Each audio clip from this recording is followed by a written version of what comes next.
InfoWars came face-to-face with the occupation of America today.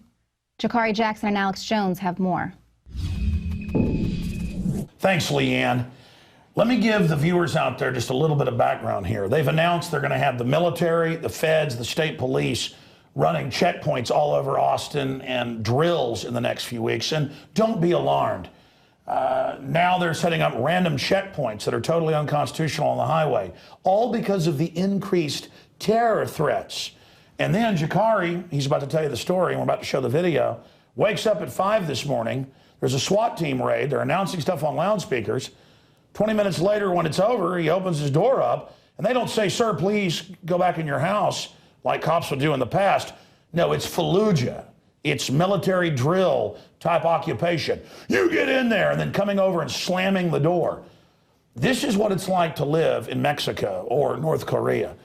Our police didn't act like this in the past, and I got to be honest, I'm glad that I wasn't there, because I've gone and confronted the Austin SWAT team before about some of their activities, as well as the Travis County SWAT team, when they've been at public events getting in my face over free speech. These guys need to go find the Taliban, well, I guess they're on the globalist payroll, and actually fight foreign enemies. See, a militarized police fights an enemy.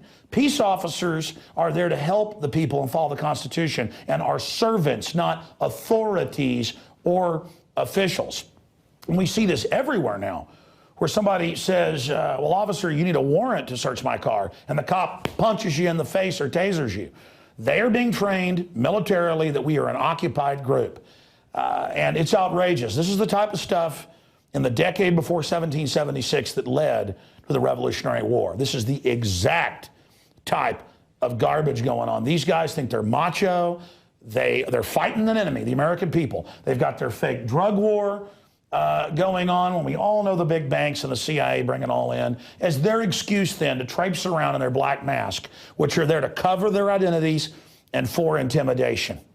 It is truly disgusting. We've now joined Mexico and other countries in having secret police. Jakari, I'm just glad, so many cases now, in a lot of places, they probably would have just killed you, like another Mr. Jackson a few weeks ago, and they just ruled, well, we shot him in the back for no reason when he was running. We're allowed to do that. I saw the justifiable homicide.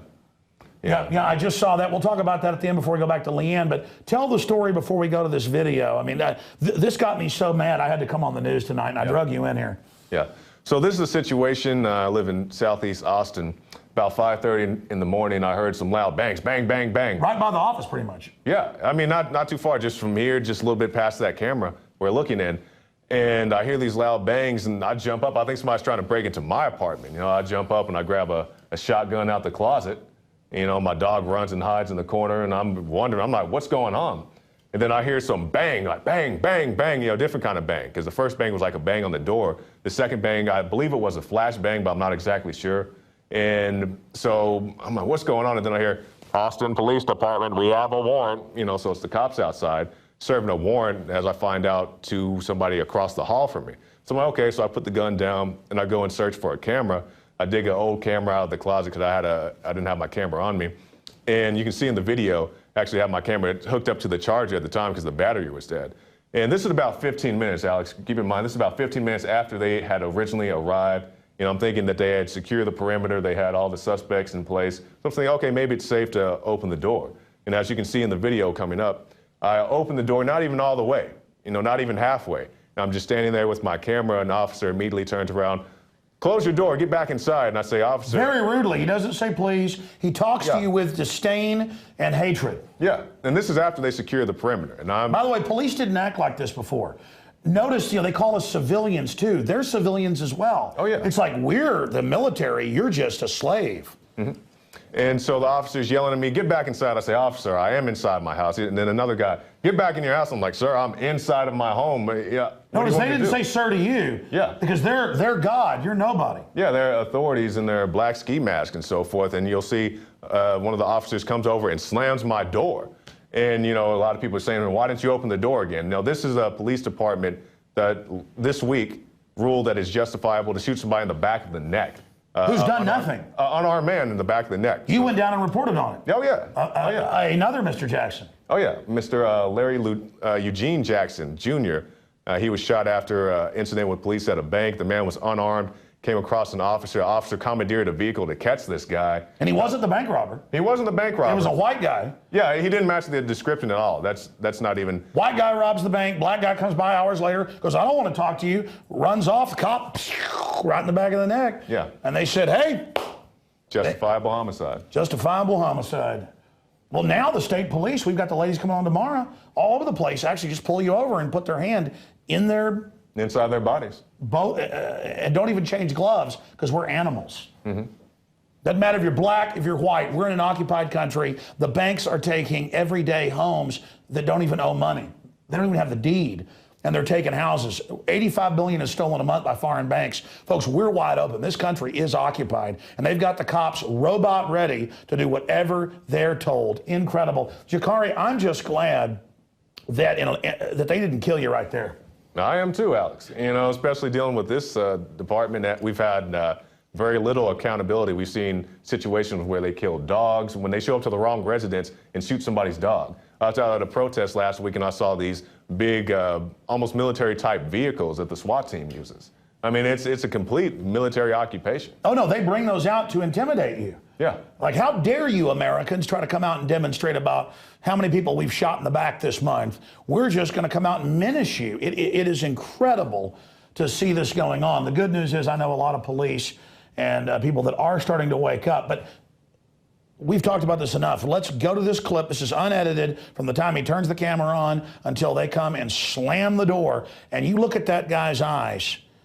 I mean, even if they would have been paranoid and said, look, this is a dangerous situation, there wasn't any of that. It was, you listen here, you scum, and then just, I mean, it is this attitude of, we're in charge, we're authorities, you're nobody. Let's go to that clip.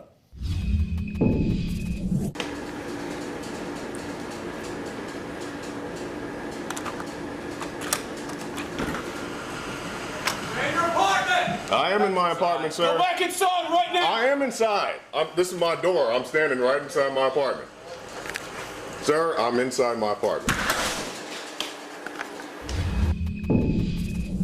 And Alex, that's exactly the type of tyranny that we warn about in this, imagine tyranny police state, as some people like to call it. This is a very real deal.